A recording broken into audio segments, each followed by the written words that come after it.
Hello and welcome to the latest instalment of the Rangers Women's Supporters Group podcast. As always, I'm joined by Alan and Kat. How are you both doing? Doing good, thanks. Thawed out a bit. Just answered at the same time. Perfect. We'll get straight into the news that this week we signed a new player and a goalkeeper at that. You can tell by the smile on Kat's face. We signed Thelma, Eva's daughter. Apparently that's how you say it. For 2.5 years, and she's only 25, Alan, so she seems to be going to be hitting her prime, hopefully, with us in the next couple of years. Yeah, you would like to think so, and it's encouraging that she comes in with international experience and experience of winning championships. So, she's taller than, both Jenna and Vic, as we saw in the warm-up. So, she looks like she'll be a good presence and goal. So, we'll obviously get to see her play hopefully soon. But, she was involved in the warm-ups and we had a wee bit of a look at her, for those that were in early enough for warm-ups. So hopefully, as I say, we'll see her on the team soon. Next week would be a great opportunity, but Vic's played very well lately, so she'll have to earn her place, no doubt. But very encouraging to see is going to strengthen our position we all wanted to see strengthened. Yeah, Vic meant to be the cup keeper, and then she played again today. But good to see that we've obviously got another goalkeeper in. It was something that I think we've been needing for a wee while, and it seems to have given a wee bit of competition in there with the way Vic played today. It does seem like it, doesn't it? Obviously, we don't know what's going to happen in the summer with Jenna or Vic. You assume one of them would be leaving, that we brought in another keeper, but she's tall, which is the first thing I noticed. She's tall, which is exactly what you want from a goalkeeper. We didn't know she'd be good with her feet, but the warm-up, she seemed to be quite handy with her feet and taking the ball down, so that's good to see, and hopefully, as Alan says, we'll see her shortly. And it will breed competition from the goalkeepers. Whoever's playing needs to be on top of their game, because very easily could be replaced the next week with someone new coming in. So, yeah, great to see. Yeah, they provided some good content in the signing video as well, Alan, which is always good to see as well. Yeah, definitely. It's always nice to see these videos when they bring new players in, where it's a bit mean that they include Jenna in a video to welcome a new goalkeeper. I don't know, but, it was good to see. Yeah, just on content this week, the Burns Day thing with the players. Always a good laugh, isn't it? Every year, it's funnier and funnier. You think by now most of them have been here for years, would know what's coming, but I swear they forget every time and they sit down to do it and they don't know what's going on. But quality content, and I don't know why, but it seems to be the foreign players that are better at it, barring Kirsty Howard and Nick Dock, who are just as Scottish as they come, seem to be better at it than the rest of them. It's quite funny to see. Yeah, well, I think Ridvan maybe is the exception to that rule, but that's not what we're going to talk about. Other news this week, Alan, we got the confirmation of where the cup final is going to be, and it's not at Tynecastle like we thought. No, I think everybody's just assumed it was going to be at Tynecastle, but I believe that there was a couple of grounds in the running for it, and it was a matter of waiting to see sort of what grounds were available at the best times and actually who was going to get into the final. Because I believe Easter Road and Firhill might have been in contention because that's where the internationals have been. So I ended up at Fir Park, which was kind of caught a few people out. I don't think anybody would have expected that, but it's good that it's confirmed. It's really good it's a Saturday. Hopefully that'll make a difference to the attendance. Much easier to get about on a Saturday, and Motherwell's not particularly difficult to get to, hopefully, for people. So we'll be looking forward to a good crowd. Yeah, Karen, it was a bit of a surprise, but are you quite happy with that? Somewhere a bit different? Yeah, I mean, I've not been there in a few years, so it'll be interesting to take it in. So it's not a bad pitch. I don't know, it's probably the same size as Tynecastle, to be honest, but Tynecastle looks a bit bigger, but I don't know if that's just recency bias showing that I've been there a few times recently. But Motherwell's not that hard to get to, as Alan says, should be easy enough for parking, bus links, train links, what have you, so not too bad. I did initially think it was Firhill, and then everyone laughed at me because I said, I forgot to get to Maryhill, and everyone's like, well, I don't know why you're going there because it's not there, and I'd read it wrong, but not a bad place, I suppose. Yeah, an easy mistake to make. So the final is obviously the 22nd of March, 3 o'clock, and tickets go on sale tomorrow, Monday the 27th at 3 PM. So get your tickets and get along, and hopefully it should be a good final. Obviously, we had a game today, so we travelled through to Ainsley Park in the first time in what feels like forever. So we started with Esther in goals, Leah Eddy, Cathy Hill, Laura Rafferty, Brogan Hay, Rio Hardy, Mia McCauley, Lizzie Arnott, Chelsea Cornett, Liv McLaughlin, and Katie Wilkinson. Was considering giving them their Sunday names like the the Spartans announcer, but thought better it. Good team, Alan.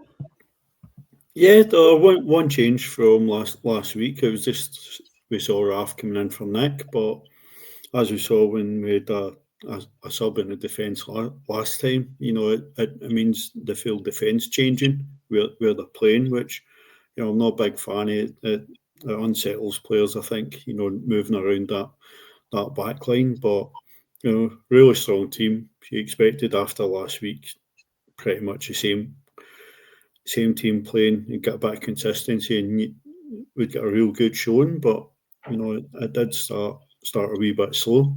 It was encouraging that we saw young Meg Croft back in the squad and on the bench as well. So good to see from the lineup. Yeah, Cara, what did you make it? Obviously more expecting Thelma to be in there somewhere, but she was obviously not for whatever reason, so hopefully next week. But happy with the team? I mean, it was nice to see Raf in from the start. I've been wanting her to get more game time, so exactly what I wanted, really. I didn't expect too many changes up front. I assumed it would probably stay the same that it had been last week. I mean, you saying I obviously wasn't at the last couple of games, so didn't see Mia playing kind of more centrally. I'm not a big fan of that. I'd rather her out on the wing. I think that's where she's better, to be honest. But you said that she was good last couple of games when she played there, so I'll take your word from it. But overall, I was pretty happy with that team. Yeah. Good stuff. So as you said, Alan, it started fairly slow, and we were just wanting either Brogan or Laura Rafferty to score because that's who we predicted as first goal scorer. And Laura Rafferty was nearly there because she made a really good strike, but unlucky for you, it wasn't meant to be. No, it wasn't meant to be. When I'd went a wee bit wild on my prediction, and when I saw Laura Rafferty starting, I thought maybe I'm onto something here. And then, a great cross from Brogan, one of the short corners, and Laura Rafferty met it really well. But we came up against a formidable keeper today, which, let's face it, we're quite used to. It happens quite a lot. Many keepers seem to have the game of their lives against us, but that's just the way it is, and it's up to us to break them down. Yeah, Carl, we had plenty of chances, but it just seemed that the ball was just carrying off every single Spartans player, and we were really struggling to break them down. As always, struggle against a low block, don't they? And to their credit, Spartans are a well-organised team defensively. They really know how to sit in and make it difficult for us. But maybe if we put one of the 75 corners that we had into the box instead of taking short corners and then immediately losing the ball, we might have had more luck. But obviously that's what they've been working on. Didn't work. But, bided our time, didn't get frustrated all that much, just settled in, and then we got our just rewards at the end. Yeah, got to 40 minutes, Alan, and there was a really horrible tackle on Laura Rafferty, a kind of high boot. I think obviously the way Laura Rafferty was, she was kind of going down towards the ball, but never a challenge you want to see, and it was a straight red for the Spartans player.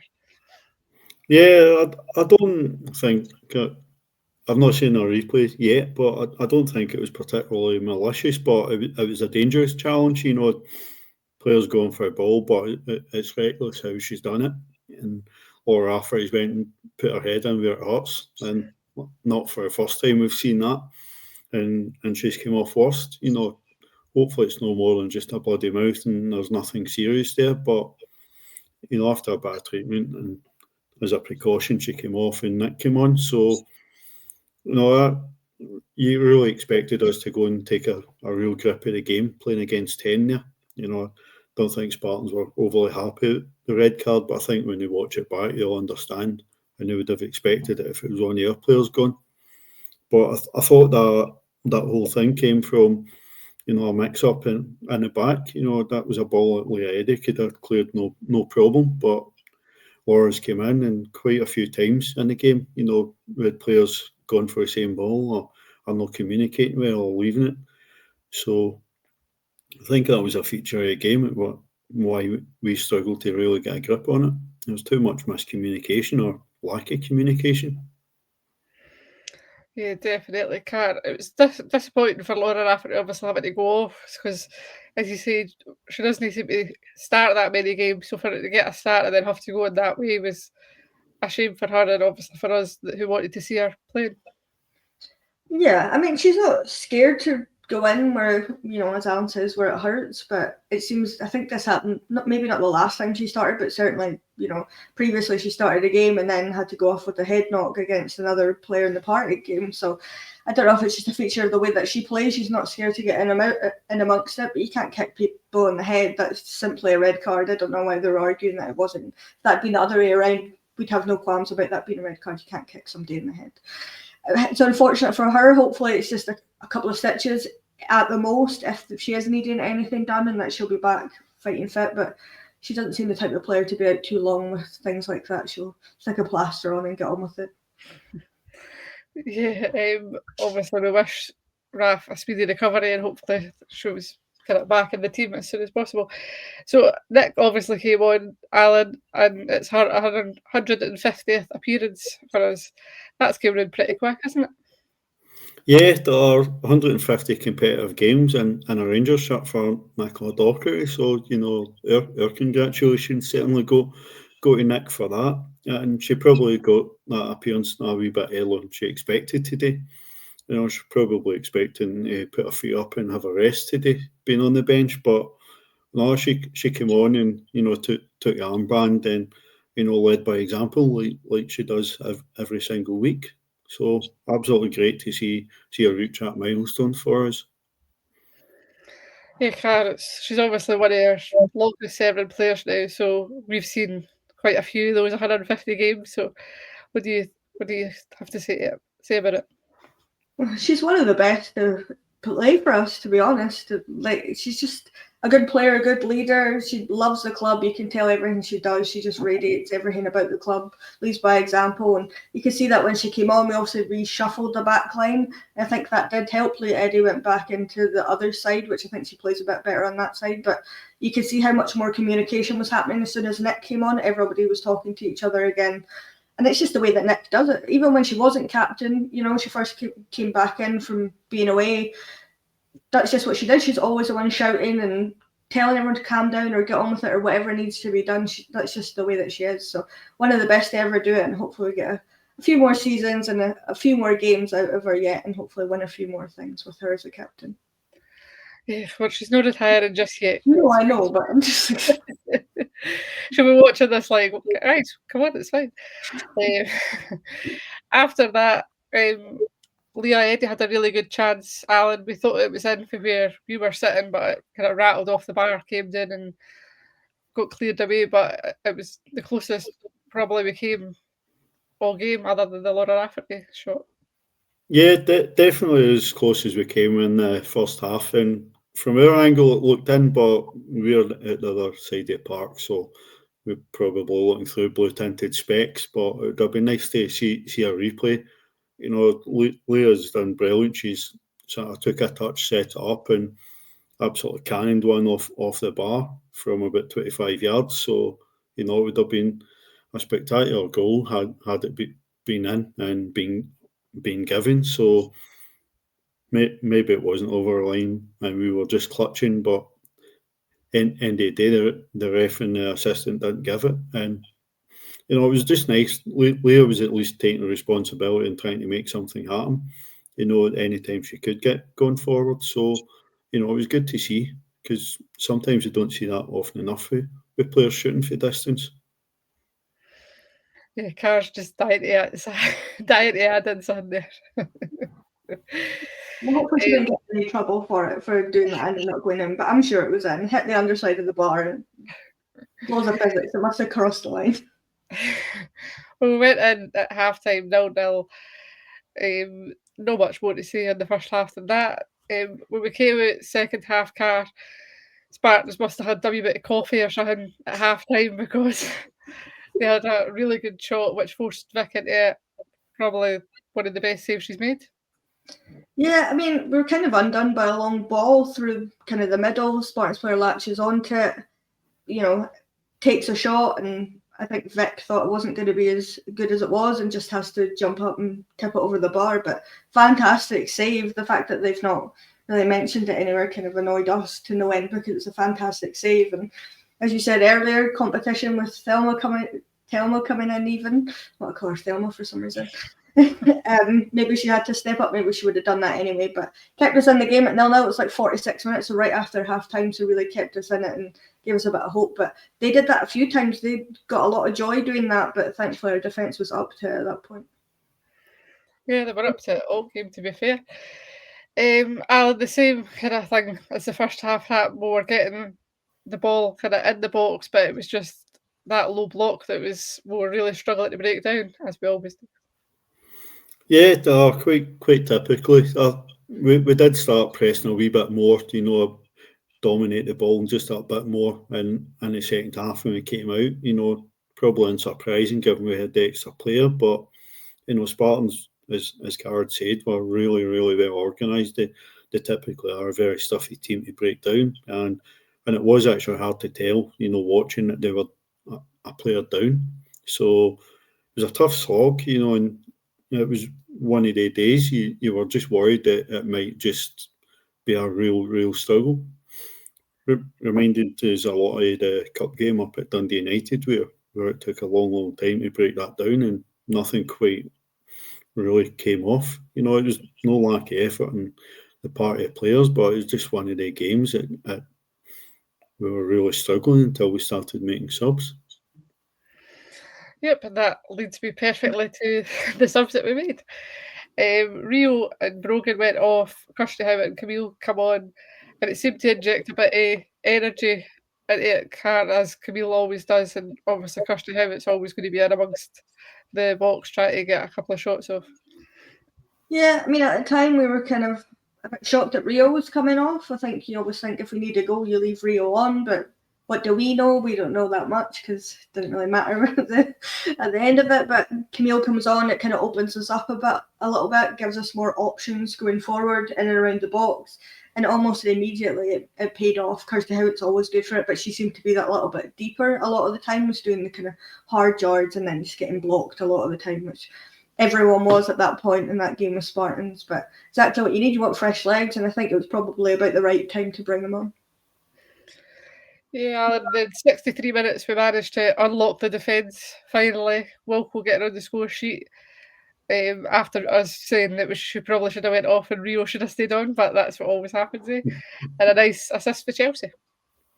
Yeah, I don't remember who played the ball down the channel, but I was travelling and Chelsea chased it down and she had no option but to play it across first time, but she got a great contact on the ball, to play it across first time, fired it in, and finally see somebody attacking the front post, and Wilco gets ahead of the keeper. And, it's a simple header into but it's an empty net because she's got in front of the keeper. So 1-0, brilliant assist by Chelsea, great run by Wilco. So finally we got in the breakthrough.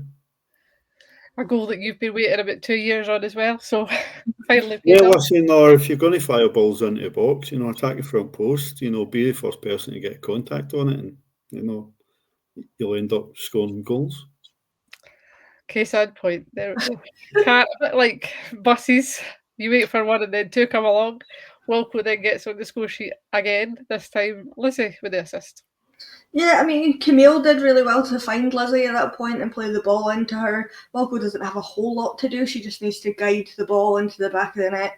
They're saying it deflected. I'm saying it's not. Wilco put it where it needed to go and it went in the bottom corner, exactly what you want. But I think Wilco is that kind of player. Once she gets one, she won't stop. That's kind of what it is. But, we'd won at that point. The game was done. So we just looked to relax a little bit at that point and calmed down a bit and wasn't so tense and taking 60 passes when we didn't need to. We seemed to get, that breakthrough that we needed. So exactly what you want. Yep, and then Wilco went off because she's not allowed a hat trick because she's got too many balls already. Liv also went off. She was on a yellow card. Jane and Jodie come on. Chelsea and Camille got a yellow card each, and then we finally wrapped it up, Alan, with Jane Ross getting on the score sheet to make it 3-0. Yeah, the ball been kind of breaking about the box, and Spartans even late in the game, the game over, they were throwing everything at defending, and ball broke to Jane, and she's just smashed it home. Might have took a nick on the way, but Jane's go all the way, and I think that's Jane on the 11 goals for a season. So, even though she's no played it as much as she'd like, she's still contributing when she's on. So great to see Jane on the park and scoring and getting a reward for her hard work. Yeah, Karen running it back for the title winning season. Kirsty and Jane Ross up front. Well, and Lizzie as well, playing balls into the box for Jane Ross. Exactly who you want. So finished 3-0. Alan, player of the match? I'd have to give it to Katie Wilkinson for making a difference and getting the goals that we need. That's the reason you bring in top strikers, to get goals when you need to win games. So Katie tended to play most of the game with her back to goal. She didn't get a lot of chances through the game, but when she did, she made the most of them. So, 3 points largely thanks to Katie Wilkinson. Yeah, Car, what do you think? Yeah, I think you'd have to agree with that, although you can make a strong shout for Vic with that save and not much else to do but that save. And then Brogan was just absolutely terrorising them before she went off. But Wilco was getting harassed all game by the Spartans defender, was getting hugged and cuddled and rugby tackled for most of the game, couldn't really get turned round facing the goal, but still persevered and got 2 goals that essentially won us the game. So, yeah, I think so, Wilco. Yeah, had to argue with that. So a clean sweep. She's got her hat trick here. She'll never get it here. So obviously another 3 points, and there was some exciting action elsewhere, Alan, with Glasgow City dropping some points to Hibs. Yes, a lot of people expected Hibs would give City a game, and by the time we got home and saw Hibs had raced into a 2-goal lead in the first 11 minutes, I thought maybe just a wee bit too early, but they then had a goal probably wrongly chalked off, and it went in at half time 3-1 up, and that's how it finished. So that's us pulled 3 points back on Glasgow City, but it also means Hibs are now level on points with us. And a reminder that the cup final we spoke about earlier is far from a foregone conclusion. Hibs are a vastly improved side in the last couple of years, much as Hearts are, and we'll see how they get on tonight. But certainly a bonus for today. That we're 3 points closer to the top of the table. So, listen, it's up to us. Other teams are not going to win the league for us. So, it is pointing towards once we get into the post split. The games are going to be incredibly tight, and it's going to be a proper title race, which for neutrals will be brilliant to watch. Yeah, Car, it certainly makes it exciting with it being so tight, but also very nerve-wracking as well. Yeah, I mean, it's great for the league. We want it to be competitive and we want other teams to, step up and do these things, but then it also shoulders a lot of worry onto us because if we're not at it, as we've seen, just in the last couple of months, that if we're not at it, teams can take points off of us, so we need to be completely on our A game going into the split. But it's always nice to see, like you want your rivals to not do well, and when that happens, it's just a shame that Hibs are now level on points with us, and it is looking like a 4/5 way title race at this point because it's so tight. It's hard to do anything tonight and take points off of them. They're sitting only 1 point behind us, which is just madness when you think about how much the gap was in recent seasons. So it's certainly interesting for the neutral, but nerve-wracking for us. Yeah, definitely. So we park the SWPL now as we go into Scottish Cup action, 4th round. We've got Montrose at home, 2 p.m. kickoff. Tickets are on sale. Should be a good game, Alan. Another chance to get a few goals. You would like to think so. Montrose lost again today. So they're struggling down at the bottom. Their focus is going to be making sure they're the fourth worst team in the league and they stay up. Obviously 3 teams going down. It's got to be extremely competitive at the bottom of the table this year. So we're back at Broadwood, and it feels like we've really played there in the last 2 months. So, it'll be good to sort of get back onto home turf, and chance to progress in the cup. We're into one cup final. We want to go all the way in both cups as well as the league. So, it'll be a good test, a good chance to see some players that need some game time and possibly a debut for Telma and goals. Yeah, Car, do you see Jo tinkering with the team much? I'd like to think that she would. Maybe the elusive Megan Bell would get some game time, and even the likes of May Croft get some game time. The young team, Jodie and that could get more game time, rest some players. But we've got to win the game first. That's the main thing. So maybe she starts really strong. I don't know why Telmo wouldn't start. She's won championships in Finland, Iceland.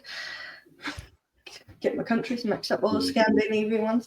So, it's Montrose. She shouldn't really have too much of an issue. It'd be nice, probably the easiest game to put her into to start it off. So, I'd like to think that Jo would do that, but we'll wait and see. Maybe she'll start the strongest and change it, but she's not going to change the keeper. So, if she starts with Telma, then that would be great. Yeah, definitely. Score prediction for that one, Alan? You'd like to think it'd be a big score, but we'd have expected that today, So it really depends how at it we are. But I'll go for a slightly modest 7-0. Take that, Car. I think I'll go a bit more conservative, just with the recent games against them, especially at Broadwood. They also scored 2 goals against us, so I'll go 5-1. You don't put much faith in the debut in Delmar. She's going to concede against Montrose. If she starts, obviously. I think I'll go for 5-0. I think we'll keep the clean sheet, but we'll probably don't score as many as we think. Loan report, Alan? I went through the loan report. We've obviously seen confirmation the last couple of days that Lily Boyce is spending the rest of the season at Queen's Park, and she made her debut for them today. She played the full 90 minutes against Aberdeen. Millie Payton played 68 minutes, and when Millie Payton came off, Becca Taylor came on to play her first game in, I believe you said, 330 days, Car. So absolutely brilliant to see Becca Taylor back playing football, and she came on and played the last 22 minutes for Queen's Park. So going to be a tough slog for Queen's Park. They're struggling at the bottom, and that was a big loss today, losing at Aberdeen. So Motherwell, comfortable winners away at Montrose. Laura Berry scored as you'd expect. She got an assist as well, played 88 minutes, and Sophie Black started as well, playing 65 minutes. Hamilton and Kilmarnock. Hamilton, strangely, didn't actually offer many updates on Twitter, so Sophie Townsley and Abby Tobin started with Kirsten Love on the bench, playing against Kilmarnock, who had Jess Linden in the starting team, so good to see our players featuring. Livingston lost at home against Gartcairn. The game was actually switched to a home game for Livingston because of the weather. So Maddie Maxwell played 90 minutes for Gartcairn. Mia MacArthur played 90 minutes for Livingston, and Summer Laird played the first 45 for Livingston. And obviously Casey McKenna couldn't play, being at Spartans and them playing us. So most of the lone players out are actually playing and got involved on the park today. Yeah, that's always good to see, Car. It's the point of the loans, them getting minutes, so good to see it. Obviously, Laura Berry does what Laura Berry does. Goal number 16 for Laura Berry, to the surprise of no one. Water is wet, but it's just what she does, but it's obviously what Sophie Downsley does as well, because she seems to score every week for Accies as well. So exactly what you want. Great to see Rebecca Taylor back. She's a top talent. So for her to be out that long, nearly a year, and then come back and obviously be on loan at Queen's Park, get game time, as soon as she's back, it's just incredible to see. Exactly what you want. So wish them all the best, and wish her all the best. Wish all of them all the best, but you know what I mean. Wish her all the best, and hopefully that's the next stage in her, getting back to full fitness and playing a lot of the time. Yeah, definitely. And hopefully she breaks into the first team next season, because she's certainly a really good talent. We'll leave it there. My thanks as always to Alan and Car for joining me this evening. Thanks, Laura. Thanks, Alan. Thanks, team. And we'll see you next week.